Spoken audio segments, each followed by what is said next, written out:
Welcome, Pewter Report readers and listeners, to another edition of the Pewter Report podcast, energized by Celsius. I am John Ledyard from pewterreport.com. We have a very special guest on the show today. I am so excited to talk Bucs minicamp practice with Tom Krasniqi. It's going to be a blast today from WDAE, the morning show host himself. We are excited to have him, excited to flip that coin and kind of maybe on the other side of talking to Tom. And we'll get all that underway here shortly. We have lots to talk about from today's practice over at One Buck Place. We've got to talk about Joe Tryon starting to flash a little bit. We're starting to see something. Obviously, Blaine Gabbert and Kyle Trask going head-to-head for that number 2 job. We'll talk about that a good bit as well. Some definite observations from the two of them today. Some good, some bad. Scott would like you to know that he can't speak, but he would like to know that his observations about Blaine Gabber were all positive, that he's not seen anything negative from Blaine at this point in time. But we have more reality to shed on you than Scott would like us to tell you probably at this point in time. And we'll do that in a second. It's all brought to you by our good friends over at Celsius. You've heard me talk about the drink for forever. 0 sugar, healthy energy, accelerates metabolism, unbelievable variety of flavors. The sparkling watermelon, easily a favorite here in the Ledyard household. We love that one. Great energy boost, especially in the morning, without the crash that you're getting from other energy drinks. That's my favorite part about Celsius. I go back to it over and over again. You can get that energy boost in the mornings, and you don't get the crash that you get from other energy drinks. Plus the flavors, they taste so good. But another thing that tastes good, we got to let you know about, is these fast energy bars, these fast protein bars. I actually bit into one and kind of opened it up to show you actually what it looks like. But this is the cookies and cream fast, white chocolate cookies and cream. There's the wrapper. They have a couple flavors, including the salted caramel peanut crunch. Unbelievable stuff from the fast protein. What we love about it, the 20 grams of protein that you're just getting straight up. You live that active lifestyle. Fast is perfect for you. The flavors are, again, the taste. It's always taste. We keep coming back to, is really, really outstanding as well. So check out these fast protein bars if you're looking for a little bit of extra protein in your life. They have been a game changer for my wife and I, actually, over the past several weeks. We've really enjoyed getting into those. So the drinks, the fast protein bars, is a good time to be affiliated with and knowing our friends over at Celsius for sure. All right, let's bring Tom in here. Tom, how are you, man? Good to see you.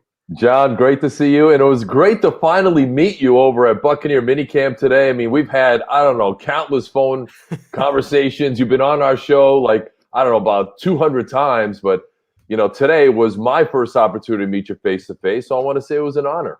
Oh, thank you. I appreciate it. It was an honor for me as well. It's been fun. I got to meet Ronnie and Zach over at the Super Bowl when they were at the convention center there. And so I got to meet them, but I didn't get to meet you until today. Yeah, down at Bucs practice, where we had plenty of observations to take in. But before we get into today's specifics, I am so curious. I love hearing about kind of what happens in these different media markets and things like that. And I am just so curious to hear your observations. You've been in this Tampa Bay area for a while now. You've covered these teams and been talking about these teams. And you have a time right now where it's just a very rare time in a sports, in any city, really. But to have the Rays be where they're at, going to the World Series last year, winning their division right now, looking like they are going to be another contender this season. The Lightning obviously been a contender for a while in the hockey arena, but winning the Stanley Cup Finals, finally getting over the hump and winning the Stanley Cup Finals last year. And then obviously the Tampa Bay Buccaneers, who have kind of toiled in obscurity, but as you and I were talking about today, they are the biggest sport probably in this area, is that Bucs football. Now they're at the top of the mountain as Super Bowl champs with a legitimate chance to repeat maybe for the next 2 years and fielding one of the best rosters in the league.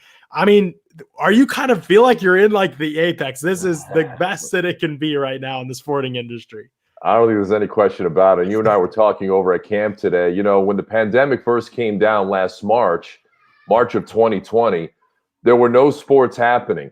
But right. The Buccaneers honestly saved us over at DAE because they signed Tom Brady. So that was the talk of Tampa really from the moment he signed on March 17th of 2020. That carried us through March and then April. And then, of course, the draft took place. And the NFL and the Bucs really helped us along until those games got started, in June and July with baseball and, a truncated 60-game season. And the Lightning were up in the bubble, of course, and they found a way to win a Stanley Cup. And the Rays went 40-20, made this miraculous ride to the World Series, only to lose to the Dodgers in 6 games, unfortunately. So it's been a great ride, and we've seen, a huge exponential growth in our show in terms of ratings and digital numbers. Obviously, we've seen that with you guys as well as pewterreport.com. So we certainly appreciate you guys and your partnership with us. So it's been a great ride. And this year, as you mentioned, the Lightning are in the Stanley Cup semifinals. So they're obviously the odds-on favorite to win it all yet again. Yeah.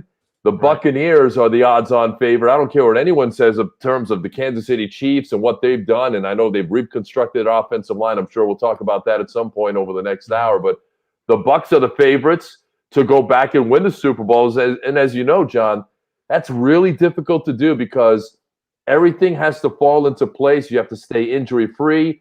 And, your big-time players, including Tom Brady, of course, number one, he's got to stay upright as well. So a very exciting time here in Tampa Bay. Oh, absolutely. And you guys have done a great job covering, obviously, the stuff that goes on over WDAE. And anybody who works a lot from home, I'm not always in the car, but when I am in the car, anytime I'm driving around or able to basically just free my ears up from doing something related to this field, I'm always trying to tune in and see what you guys are talking about, even to get a better feel for the other sports in the area. I want to get a better feel. Somebody coming from the Pittsburgh area, I want to get a better feel. I don't follow baseball that closely, so getting a better feel for what's going on with the Rays. And even though I follow hockey closely, it's been great to be here with people who watch all 82 games or 52 or whatever it was this season of a hockey season and can be able to tell you, oh yeah, this hockey player is great at this or that. And that's one of the cool things I think we share about local coverage, right? We know these national people can come out, and some of them come to practice and they do stuff really well. They pick a lane or a player and they focus on them and they write a great feature, and that kind of stuff is great. But if you want to know what's going on with the team, there's just no replacement for people who are kind of plugged into it every single day with one team. I'm sure you found that to be your experience as well, being in this local area. It's a dream position to be in, John, because when you talk about the Lightning, ever since Jeffrey Vinik bought that team, he has turned Tampa into a hockey town, something I don't think anyone thought was possible. And I was at Game 4 last Saturday afternoon. That second period where there were 8 goals scored, I've never seen anything like it. And the electricity in the crowd before, during, after the game, on the plaza, in the arena, in and around downtown Tampa was nothing short of spectacular. And this has become a really, really cool sports environment to be in. It has, and I don't think Tampa Bay's thought of that the way that it should be. I mean, it definitely should be, and I don't think that it always is. And so it's pretty cool to see that happening in this area, obviously. And I think the boat parade made it obvious to the rest of the country. I think that was when it was like, oh, wow, like to the rest of the country where they realized this is legit. Like this place really cares about sports and they're really excited. And I think that's happened with the Lightning and with the Bucs now at this point. So you go into this offseason, obviously after the year the Bucs have and they win the Super Bowl, and you go into this offseason and you're thinking probably as somebody who covers the team, all right, there's no way they bring everybody back. So how are we going to be able to navigate this? Then obviously as everybody starts to come back, to the point where it gets like humorous, like Steve McClendon's coming back. Like some of these guys who are like, at least he's going to retire. Nope, even he's back, So there's just like no turnover at all from the year before. So you settle in to cover this team again, looking at the league wide, and you already kind of talked about it a little bit. The Bucs really are the favorites again, right? I mean, like at least, even if people want to talk about the Chiefs, at least in the NFC, the Bucs are clearly right, especially if we see what happens with Aaron Rodgers, but I mean, with him being a minicamp, hold out, and we know that Rodgers, if there's one thing he does really well, 2 things, it's play quarterback and hold grudges. So I don't know that second thing is going to go away. So it just looks like not only are the Bucs kind of set up to dominate right now, but the rest of the league seems to have kind of, all right, we're not quite as strong as we typically are, especially in the NFC. I was very surprised, John, that they brought everybody back, and it was just a testament to Jason Light and the job he's done with Mike Greenberg and everybody else in that front office in order to kind of kick money down the road, and they can afford to do so because, as you mentioned many times on our show, they've got lots of salary cap space and now expiring contracts that are coming off the books after this year, going into 2022 and then 2023, where they'll be able to have some room to play with in order to kind of backload some deals. So the guy Leonard Fournette, I thought for sure he was going to go somewhere else and take a little bit more money, and they brought him back too. So yeah, just an unbelievable job. And Antonio Brown, another guy, I didn't think he was going to come back as well. So those are the two guys that really surprised me in Fournette and AB in terms of the Buccaneers bringing him back. But hey, as we found out, as you know, what Tom Brady wants, Tom Brady gets. That's right. That's been the case since he got there. And I think even though I bet he hasn't like pushed, that hard for it in terms of being kind of an overbearing force in those moves, I still think he's probably expressed himself, and the team has probably said, you know what, Brady hasn't been wrong many times in his career. So maybe we'll try this route of listening to what he says and see how it goes. And obviously so far it's gone pretty well. You talk about all the pieces that they bring back. So you then turn your attention to the draft and you get a guy like Joe Tryon, who was out on the field today, practicing, who's been out on the field the last 2 days, making his Bucs debut yesterday on Tuesday. And then today on Wednesday, kind of following that up and looking better and better. Really. I mean, we said this when we were down there, Tom, it is hard to actually draw like really strong conclusions. And one thing I always say, we never want to be on this podcast. We never want to lead people to a conclusion that really isn't built on a lot of sound evidence at this point. We're not out here saying, oh, Joe Tryon looks like he's an absolute hit as a first rounder, or they got a steal at 32. We don't know that yet. Well, we won't learn that. We'll start to learn it at training camp. We'll really learn it somewhat in preseason, but we'll really learn it once the regular season gets underway and we get a chance to see him in live action. But based on seeing a few reps of him, seeing him drop, seeing him rush a little bit, albeit without pads on, what are your thoughts on what you've seen from Joe Tryon so far? John, I like him. And you know what? On our show for weeks when we were previewing the draft, he was the one guy that I was really lobbying for on the air for the Buccaneers to draft, because it's a position where you can never have too many pass rushers or edge defenders in Todd Bowles' defense. They re-signed Shaq Barrett. He got a handsome contract. Jason Pierre-Paul is 32, coming off offseason knee surgery, and that knee gave him problems down the stretch to where Bruce Arians gave him some days off, and justifiably so. By the way, that goes a long way to veterans in that locker room, where veterans are given some days off, some maintenance days to kind of heal up their bodies a little bit, and that will go a long way. The veterans love that sort of thing, and Bruce, of course, did it with the OTAs this offseason. So I thought that was a position that the Buccaneers needed to address. And Joe Tryon, even though he took last year off, you go back, and I know you watched plenty of tape on him from the year prior. Big, athletic guy. He moves very fluidly. When I saw him today, I'm like, damn, man, this guy looks the part at 6'5", 250, 255, moves around really well. He's not a stiff.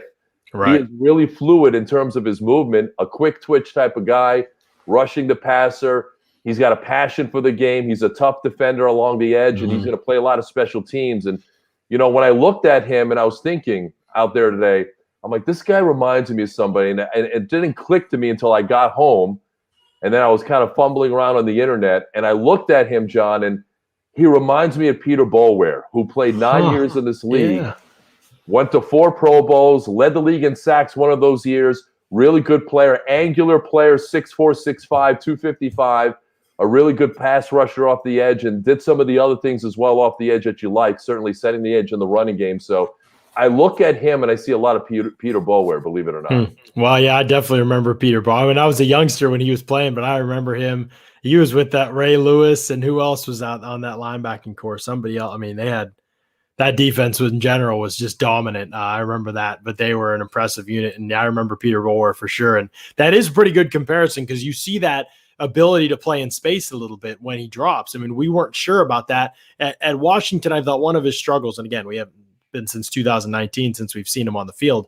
I thought one of his struggles was at times there was like wasted movement and things like that. Like he wasn't quite as fluid as he athletically could be. I think a lot of it was just kind of hesitancy with his movements or over aggressiveness, but he really has not shown any of that so far, which encourages me. We'll see what it looks like when he gets into the game settings and the bullets are flying and the pads are on, if some of those habits come back. But so far, I think he's shown a pretty good get off. Today, one of the more encouraging reps that I saw, he kind of forklifted Brad Seaton into the back end of the quarterback and one inside. So that was good. Again, no pads on, so I don't know how hard Seaton's going. Don't want to throw him under the bus, but I think it's definitely a good indication that Tryon's trying to convert speed to power and be a bull rusher and be physically dominant, which again, when you're a rookie, one of the first things what we wanted to see from Tristan Wirfs when he faced Cam Jordan, we said, can this guy physically because Cam Jordan's nasty, mean, aggressive, physical, hands. Can he physically hang with that guy? Not athletically. We knew that with Wirfs. We knew technically he would get there, but physically, like, does he match that level of intensity? That to me has been something Tryon hasn't had any issue with so far. Well, you just hit on something, and you and I talked about this at camp today. Now, it looks good now, obviously, and he looks the part, but when training camp starts, like you, I can't wait until the pads come on and see what kind of player he looks like, obviously going into the grind of training camp and, of course, 3 preseason games. He's going to get a lot of playing time. I'm very much looking forward to seeing him in preseason action as well.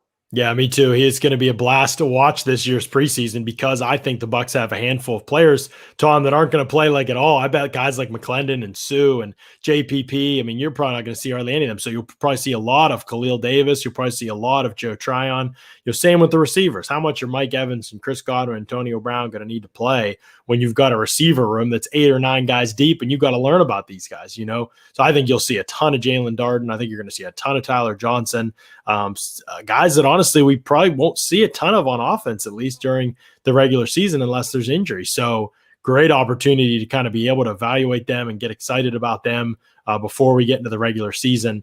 And yeah, Tryon is definitely kind of at the top of that list, I think, for sure. So that's good stuff on him. The other battles that were happening today, Tom, there were a lot on the offensive side of the ball where it's been very interesting to see Blaine Gabbert, because I watched Blaine Gabbert when he was a younger quarterback, right? Which really, he has barely played in NFL games since those days. I mean, he just hasn't. Basically, I remember watching him then and just thinking this guy isn't going to even last in the league. Like, that's just how much he struggled, and his situation was horrible too, but it all contributes. You get 5 or 6 years in, doesn't really matter if it's your flaws or the changing of coordinators. At that point, you're probably broken and no one's going to be able to fix you. Well, what's been interesting to see now over the last couple, he comes to the Bucs, he hurts his shoulder, he doesn't play at all. Most people don't even get to see him practice at that point in time. Obviously, I wasn't even covering the team yet. Then you get into this past year, and he's back out there, but again, no preseason games, no OTs, no mini camp, training camp. We're not physically there. We don't lay eyes on it. There's not much that we're seeing as much as in normal years. So there's just we really didn't know much about Blaine Gabbert. Even going to the Lions game, the Lions game, he comes out and he plays. And if you count the Lions, what was left of them as an opponent at that point in time, yeah, he looked pretty good, did some good things. But there's still feels like the first offseason, even though he's been here for a couple of years now, that we're really getting to know what Blaine Gabbert is. And I just am wondering what you've seen from him. Obviously, you've seen Bruce Arians say he's the most underrated player in the league, which might be a little bit much, but that's his opinion, and you see Jason Light's thoughts on him too, but just wondering what you've seen from him watching him out of practice. Bruce Arians loves him, and he loves him because he's a veteran guy who knows the offense, and I was watching him out there today, and he's got really good command of what's going on out there, which is a really good sign. Now, if Tom Brady were to go down, the Buccaneers would be screwed. I mean, you can say that about just about any team that has a big-time quarterback in this league. If that guy goes down for an extended period of time, you're up the creek without a paddle. But at the same time, at least you have a competent veteran, a guy who knows the system with great weapons around him. So if he has to play for whatever reason and the Buccaneers are praying and hoping, knock on wood, that that's never going to happen, then he might be able to run this offense and run it somewhat effectively. Now, with that being said, there's a reason why they drafted Kyle Trask at the end of round 2, because they see him as the heir apparent. So I know what Bruce said about him. I know what Jason said about Blaine Gabbert. I think they see Kyle Trask as, one of those guys who could, maybe in 2 years from now, and the Buccaneers hope it's 2 or 3 years from now, that he might be able to be the guy that takes the baton or has the torch passed to him by Tom Brady. It's fascinating because of exactly what you said. Ideally, as much as they've praised Blaine Gabbert, and I wrote this today in my practice report, ideally, Blaine Gabbert would never play in a regular season game for the Bucs. Like, that's not only short term, obviously that's Brady, but long term, they want it to be Trask to be that guy. So they would root for and hope, I'm sure, that Trask eventually beats him out for that spot. It doesn't mean they don't like him. It just means that it's funny, for as much as they like him, there's really there's no future plans with Blaine Gabbert right now. Sure, will he be a factor maybe someday to replace Brady? We'll see. We don't even know when Brady's going to retire. Gabbert's going to be pretty old himself by that point in time. The big thing that I can't get away from with Gabbert that I hope Trask is able to kind of figure out for himself is the inconsistencies, right? Like it just and we saw this in the Lions game too, even, for the good throws that were out there, there's a throw, a couple yards behind his guy or late or a bad decision. And we saw that today a little bit. There were a couple questionable throws. Jamel Dean dropped 2 picks that he should have had off of Blaine Gabbert. On the flip side of things, you see Kyle Trask on the other field, and he is struggling a little bit today. There was a dropped interception by a couple different guys today, I think. He also had some nice throws in the red zone period. You've obviously gotten to see a lot of Kyle Trask over the years. You guys talk Gators football, and you saw him at Florida and saw some of what he was doing there. Were you happy when the Bucs picked him, and what do you think his ceiling can be as a second-round quarterback? I didn't have a problem with it at the end of the second round, obviously, and the Buccaneers saw something in him, and Bruce Arians was really praising him to the point where mentally he feels like he's ready to play in this league. And here's a guy who never started in high school. He earned every rep that he got in Gainesville, waited patiently to become the starting quarterback. When he got that opportunity, he put up some really big numbers against some very good SEC defenses. I mean, he carved up Alabama for the most part last year. So I think the Bucs like him. I don't know how high his ceiling is at this point, but he's a guy, obviously, that may not be able to carry a team on his back, but if you surround him with the kind of talent like, say, the Bucs have at wide receiver and tight end, running back, a really good offensive line, then I think the table will be set for him to be a pretty successful quarterback in this league. Interesting. Yeah, they definitely hope he can get there. Today, there was some good. I don't want to make it sound like it was all bad. There were some bad. It's just consistency, stacking. For a rookie, that's completely normal. I don't get concerned about that. I actually thought he made one throw, I noticed, just kind of watching him peripherally. He kind of gunned the ball into a curl route about 15, 20 yards down the field without moving his feet. And I didn't know that he had that kind of an arm, at least on that throw. Things kind of worked out for him. And so it was interesting. I don't know if that process is repeatable for him, but it was an interesting throw that I had not seen that happen. The pocket got kind of muddy and he kind of made like an all-arm throw. It was a pretty good toss. So we'll see how his development goes. But yeah, today was some downs, some ups. I mean, that's going to be the process with Trask probably, especially throughout the preseason as a rookie. There's a lot in this offense. They don't shy away from putting a lot on the quarterback's shoulders. They ask high degree of difficulty throws, and I think it's one of the reasons they like Gabbert. As much as Gabbert might be up and down and inconsistent at times, and he could throw an interception or miss a wide open receiver, he doesn't physically limit anything that they like to do in their offense. He has the arm to make every throw. He's aggressive to make every throw, and that's the kind of quarterback that Bruce Arians really, really likes, I think. So that's what Trask kind of has to get to, right? Like he has to get that swagger. It's crazy that Gabbert has it because he hasn't had this crazy successful career, but he really kind of has that swagger about him. Speaking of quarterbacks, Tony Saylor, we're getting questions in here, and I'll get to some of these now. Tony Saylor says, can Rodgers beat the Saints in week 1, then get traded? What do you think is going to happen with this Rodgers saga? I mean, this is crazy. It really is. And I talked about this one scenario, John, this morning. I think the Packers should sit tight. And the reason why is if Aaron Rodgers doesn't have any intention of playing for him, then the only thing they can do at this point is obviously get Jordan Love ready to play. And look, with Aaron Rodgers, Packers are a 12-5 team. Yeah. Without him, they're a 5-12 team. You just reverse those numbers. I think you would probably agree. Yep. So if he has no intention of playing for him, I would sit tight, let him sit out, and then once preseason games start in August, if a quarterback goes down for a team that thinks they're a contender, then all of a sudden they're calling up the Packers and they're offering the farm maybe 4 first-round picks and maybe more player compensation on top of that.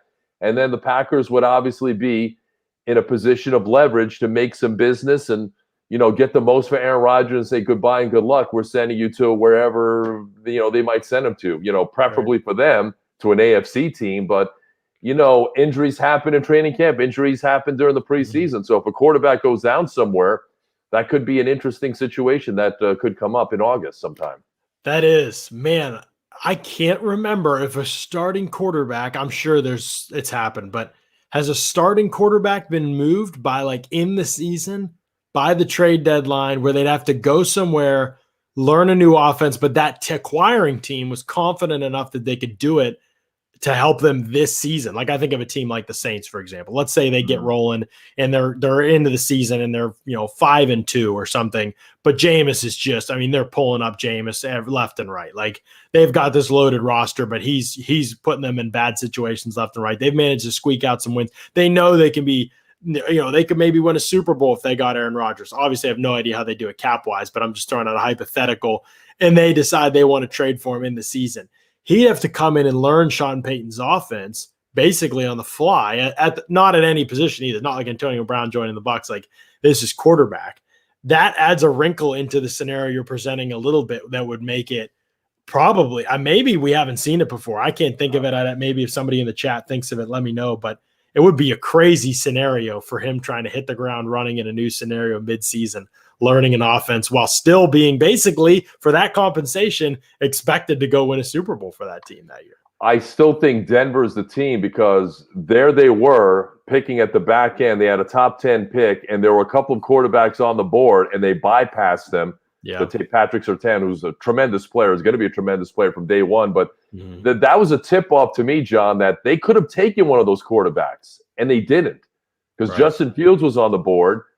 Yep. Mac Jones was on the board right at the same time, and they didn't take any of those guys.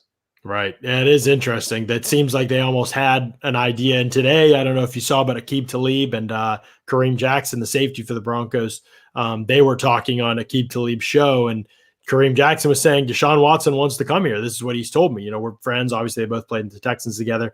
And he's saying Deshaun Watson wants to come here. Deshaun Watson, this is where he wants to be. He's been texting me all throughout the offseason. And maybe that happens. I know Denver's obviously shown some interest at one point. But right now, Deshaun Watson's got bigger problems to worry about than football. And so we'll see kind of how that all materializes. But yeah, there are scenarios in front of Denver right now. There's another guy, Deshaun Watson. What's going to happen with that guy? Is he going to get put on the exempt list? It sounds like the Texans, the very first pick they had in the draft, what did they do? They took a quarterback. So I think they're preparing for life without Deshaun Watson. This is crazy. It really is. It's nuts. And we haven't even talked about the Russell Wilson stuff. That's just totally on the back burner right now. But it feels like, especially if you just look at the NFC side of things, with Wilson and Rodgers situations this offseason and where those franchises seem to be headed, potentially maybe away from those guys, maybe not this year with Wilson, but there's definitely talk that, in the near future that he could be somewhere else. And it just feels like, again, it's kind of set up for but you need this, right? Football is a game of, Brady said it today. Brady said,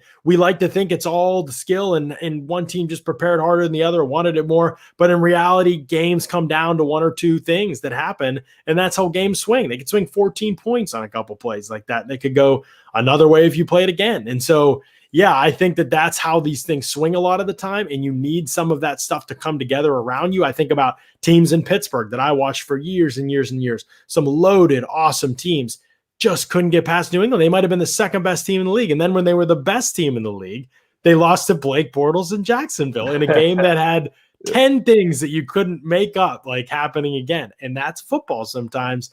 And it just feels like kind of the tea leaves have come together a little bit for the Bucs, the way the NFC looks right now. There's one scenario that just popped into my head, and it's kind of a different circumstance. But remember back in 2008 with Brett Favre, when he was traded that summer, and John Gruden, who was the coach at the time, I remember this because I was here at the time, he thought he had a deal for Brett Favre, who all of a sudden is going to the New York Jets that summer. So it's I don't know if it's not quite the same as what we're seeing right now with Aaron Rodgers, then to kind of a lesser extent Deshaun Watson. But, you have two superstar quarterbacks who may get moved at some point, maybe in the next, 6 to 8 weeks. Who knows? Right. Oh, you definitely could. And it adds a level of intrigue. Hopefully it'll add a level of intrigue to the rest of this summer, really, until training camps gets underway. But if nothing's rectified by training camp, it's going to carry over. And you people say distractions. I don't know how much of that's true or not. But it's definitely going to be something for us to be able to monitor, this thing, because there's a lot going on, a lot of moving pieces, and some of them could impact the Bucs for sure. Let's keep rolling and here through some of these questions. Adolfo wants to know, T-Crass, who would you say starts at RB1 if you had to guess today? Now, John, that's a fantasy football question right there. It is. So when we were out there, we saw Leonard Fournette line up with the ones, and it looks like he probably would be the starter by label, with Ronald Jones maybe being the changeup guy and then Giovanni Bernard being the third down back. I think that's how they're going to approach it and split it up. Leonard Fournette, obviously, a great postseason from a year ago, and Ronald Jones is the changeup guy with Giovanni Bernard. So I don't know if that answers Adolfo's question because he's looking for some fantasy intel here. That's what that looks like. No, I know. And you get to this scenario too, where they're in the red zone and you're in long and late situations or third down situations a lot. Well, from a red zone perspective and goal line, it's got to be Fournette. And he should have had a multi-touchdown game against Kansas City. He scored twice? Could have had 3? Yes. 4th and 1, they give it to Ronald Jones. Remember that? So I thought Leonard Fournette should have been in the game. It could have been a 3-touchdown game against Kansas City. So I think he's the goal line back if that helps Adolfo and anyone else playing fantasy. Right. And then you have Giovanni Bernard as what you would assume would be a lot of the receiving role, probably. Although I will say, Bruce Arians was right today. That Leonard Fournette and Ronald Jones have caught the ball better, and they've had extensive work on it every practice. Don't know what practices in the past have looked like, but I'd say both of those guys have had lots of opportunities to catch the football the last couple of days, and they've done it pretty well. So we'll see how if that continues throughout the preseason.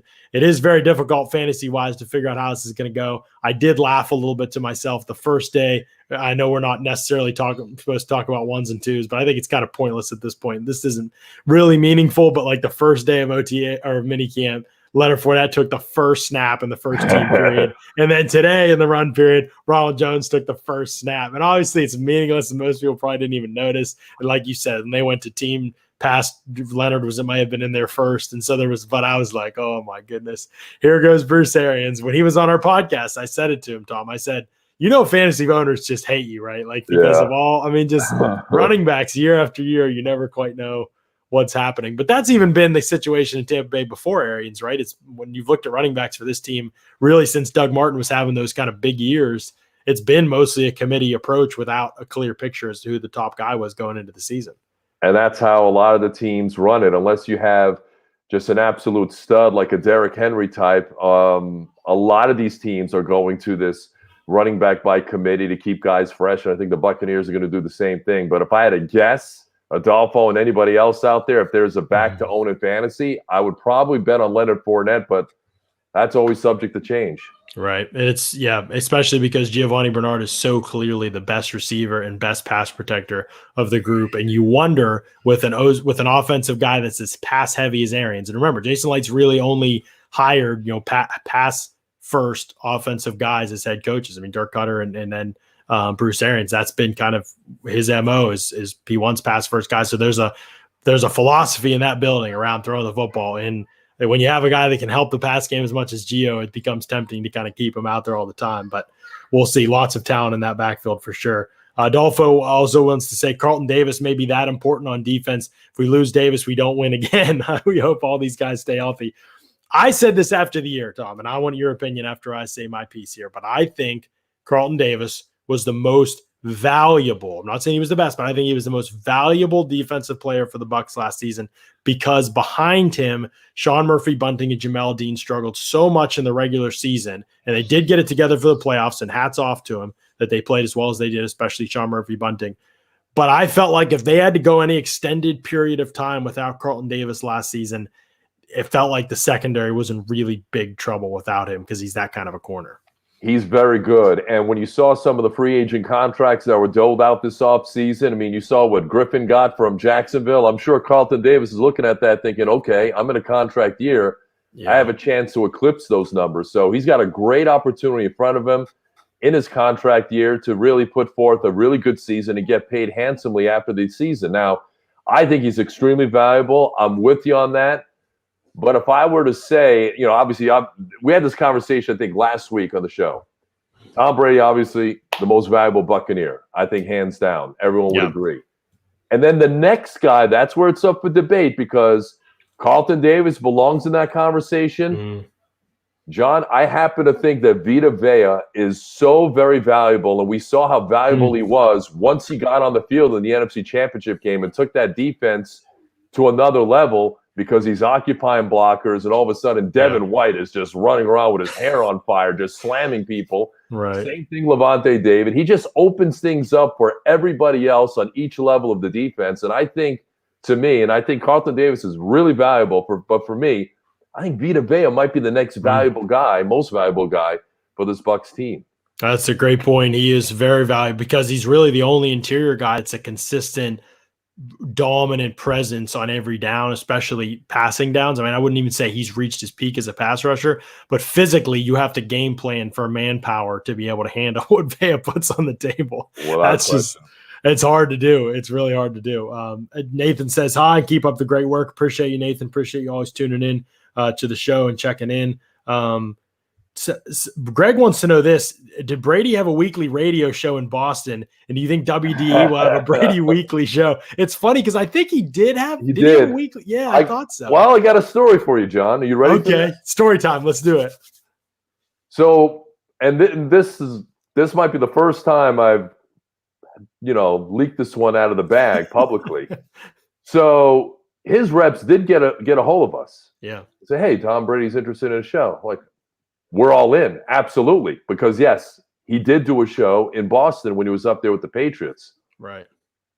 And then they floated the number out there, John. And we were it's one of those. Yeah. I don't think we're going to be able to do that in the middle of a pandemic, obviously, where there were cutbacks taking place and this and that. So there was an initial conversation with his reps, but the number they floated out there was something that there was no way we can even come close to.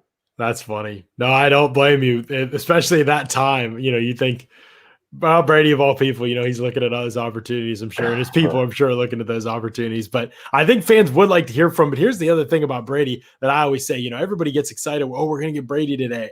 Why? Brady doesn't say any. I like players who he's never going to say anything. If you had a radio show with him every week, he would get around to every question.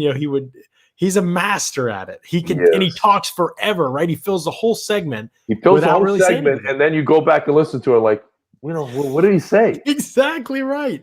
So he's masterful. We get him on these Zoom calls, and he was on today, and they like to keep it to like 4 to 5 questions, if that, for Tom. Yeah. Because he's such a structured guy. I was talking with somebody over at the Bucs today during practice. He's like, look, Tom Brady doesn't have any wasted movements, as you like to call it, on the field, but off the field, he doesn't waste any time in his day. I mean, he is so stringent and structured in terms of what he's doing, where he's going from here to the meeting room, to the training room, this, that, and the other thing. So he's very methodical in how he spends his time. And, we get him for a couple of minutes and a few questions, but, he really doesn't say a whole lot. I mean, that's interesting. The only time, like all of last year, if you remember last year, after the first game, where there was the interception controversy. Remember with Mike Evans in the New Orleans game? And then we get him on the Zoom call with Greg Allman. I love Greg, man. He's awesome. And he puts his nose to it, and he asks the first question about the interception, and Tom Brady's like, yeah, so what's the question? I remember that. Remember that? Yes. It was the only time the entire season where Tom, and I think Tom was a little perturbed at Bruce Arians' criticism after that first game. And he was a little perturbed with Greg Allman with that one particular question the following week when he was asked about the interception. But after that, man, it was business as usual because That's funny. Much phases him.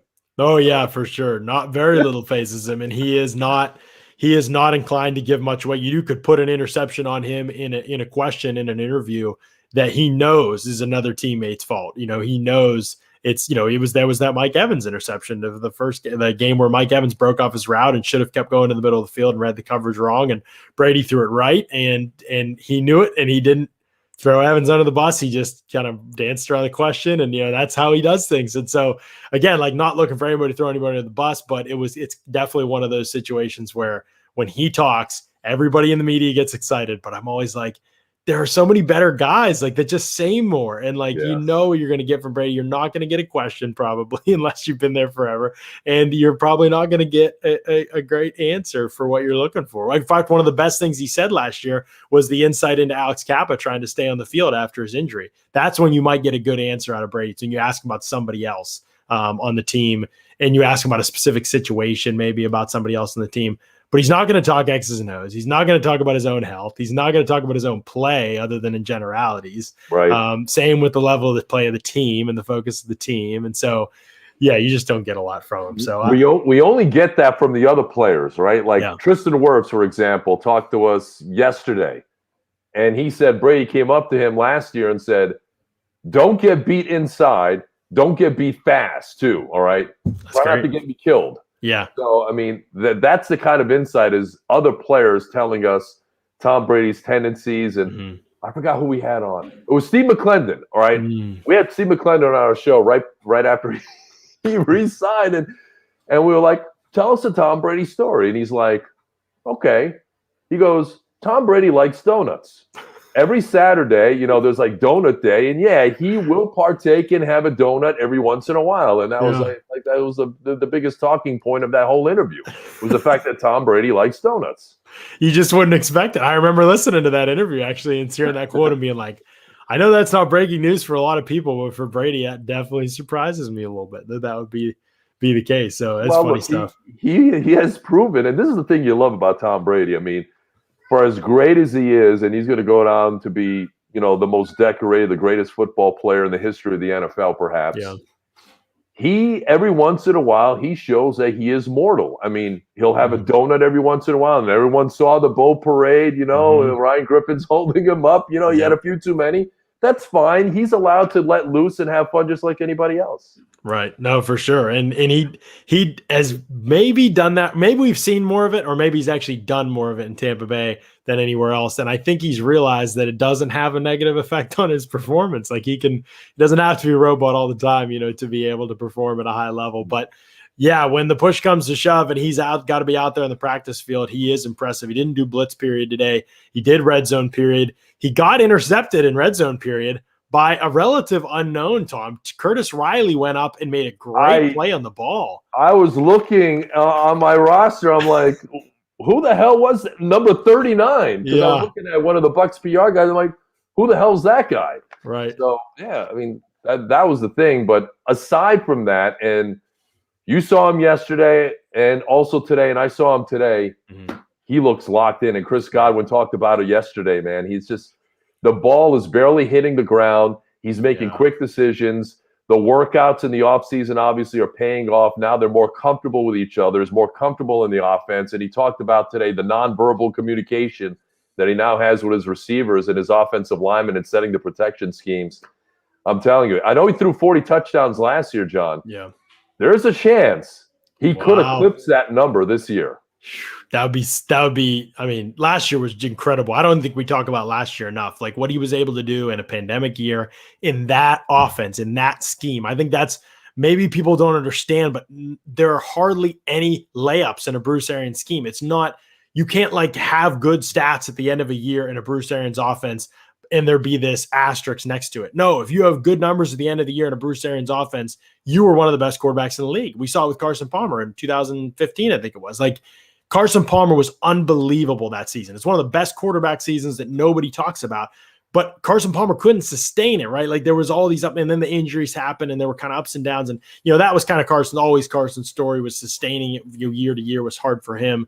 Obviously not been an issue for Brady. So I'm not saying it will be moving forward, but that's one of the craziest things about what Brady did last year was this offense just doesn't have a lot of easy stuff in it. It's a lot of, you saw he led the league in deep throws, he led the league in deep catches or deep completions this past season, all that kind of stuff to deep touchdowns. Those are high degree of difficulty throws in an offense, and this offense is built around those throws. And he was going out there every week slinging the pill and making it happen in an offense that he was still trying to learn at midseason. Well, it's a great point because, like you mentioned, they pushed the ball down the field, and he did so without a preseason. Yeah. With his knee bothering him, that we found out already that knee has been bothering him for the last year and a half, that he got surgically repaired in the offseason. I guess it was an MCL injury. But all of that taken into account, the 40 touchdowns, the 12 interceptions, and when you count the postseason, he threw 50 touchdowns last season, which is an extraordinary number. And he heard the talk that you can't throw the ball down the field. You're getting up there, you're 43 years old. And Tom Brady thrives on naysayers and criticism more so than any athlete that I've ever seen ever. And this year, his motivation, John's going to be, okay, he's going to be able to repeat and do it with two different teams. The last team to repeat was Brady and the Patriots in the early 2000s, and now he's got a chance to do it with a different team, something that's never been done before in the history of the league, and I think that's what motivates him. Yeah, no, you're right about the motivation. And this is kind of a side. We were talking about Rodgers. I was thinking about this motivation factor, right? Because Rodgers and Brady are kind of two of the quarterbacks of this generation that have been thought of as the guys with the chip on their shoulder, right? You know, different ranges. Obviously, Brady was an afterthought in the draft process. Rodgers was talked about as a potential first overall pick, and then ended up going, 24, I think, to Green Bay, where he was drafted, and then he sat for years. And so there was this whole, we've been disrespected. Nobody's given us the time of day, you know, that they both had going on to varying degrees.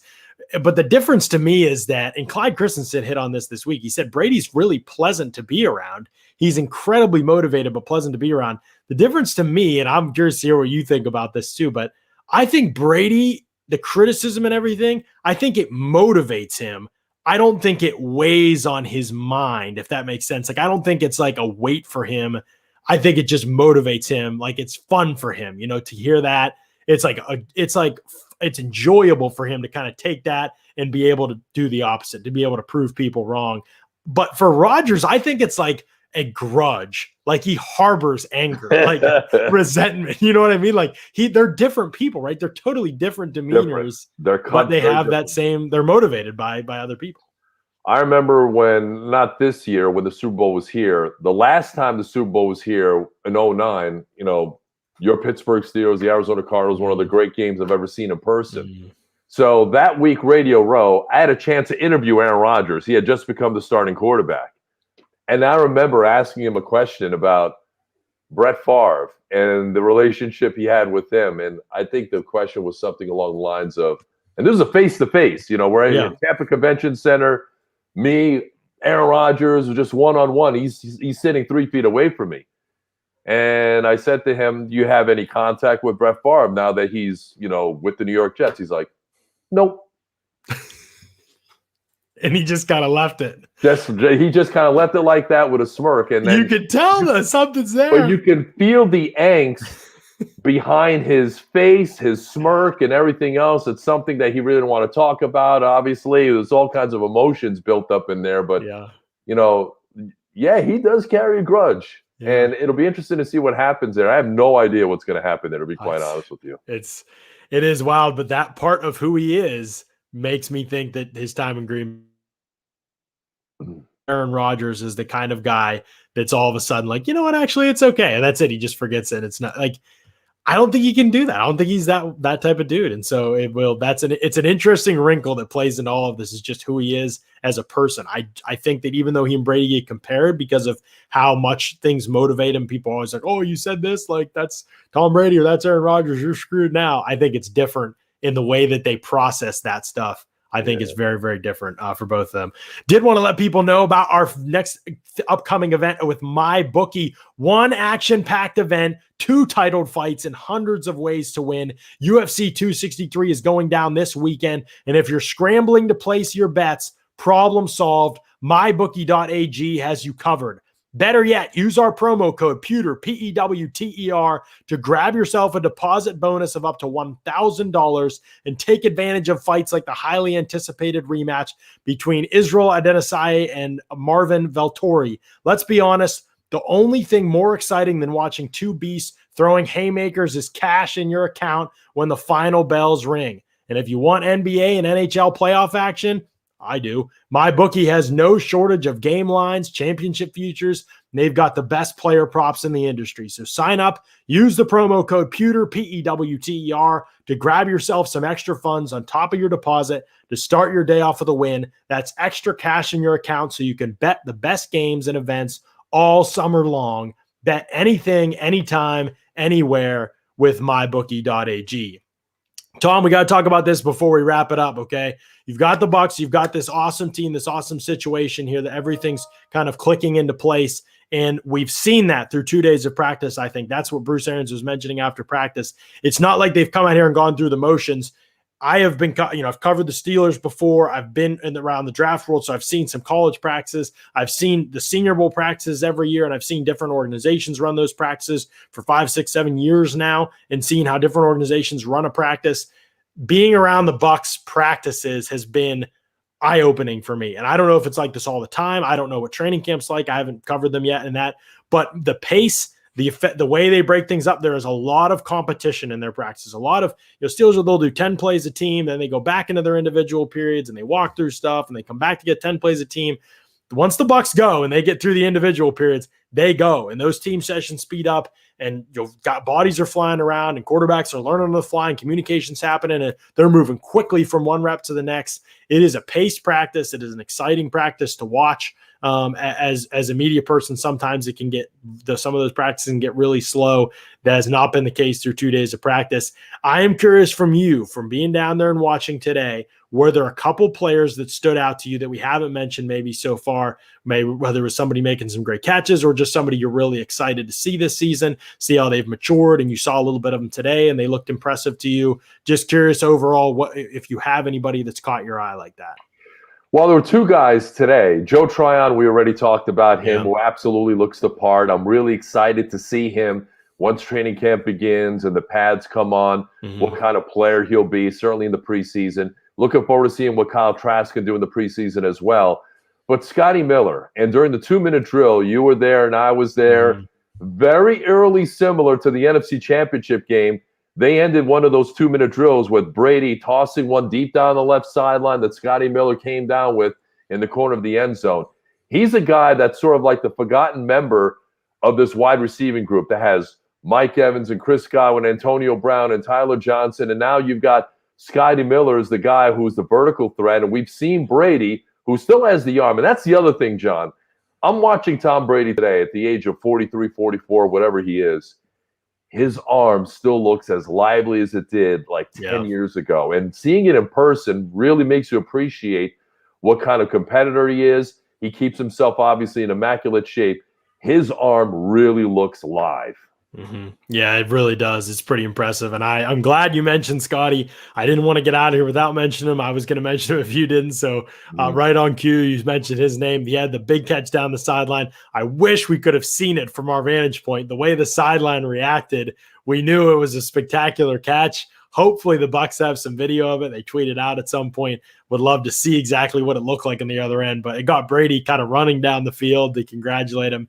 And earlier in practice, it was on the far sideline. I don't know how many people even noticed it, but it was kind of an out route throw that was a little bit behind Scotty Miller. And he just kind of reached around, stabbed it with one hand and pulled it in, kind of seamlessly twisted around and was a runner. And it was just a really nice, smooth adjustment to the ball outside his frame. Not something we've had to see him do a ton of in his career, but that he is kind of going to be one of the forgotten guys with how many talented players there are. We're not going to be able to talk about him all week to week. The other thing that warmed my heart is I got to see O.J. Howard down on the field today. He wasn't there yesterday. Down on the field today, just standing around, not doing anything just yet. Bruce Arians says he's basically there. They just want to wait until training camp, get him to 110%. Get it. Completely understand it.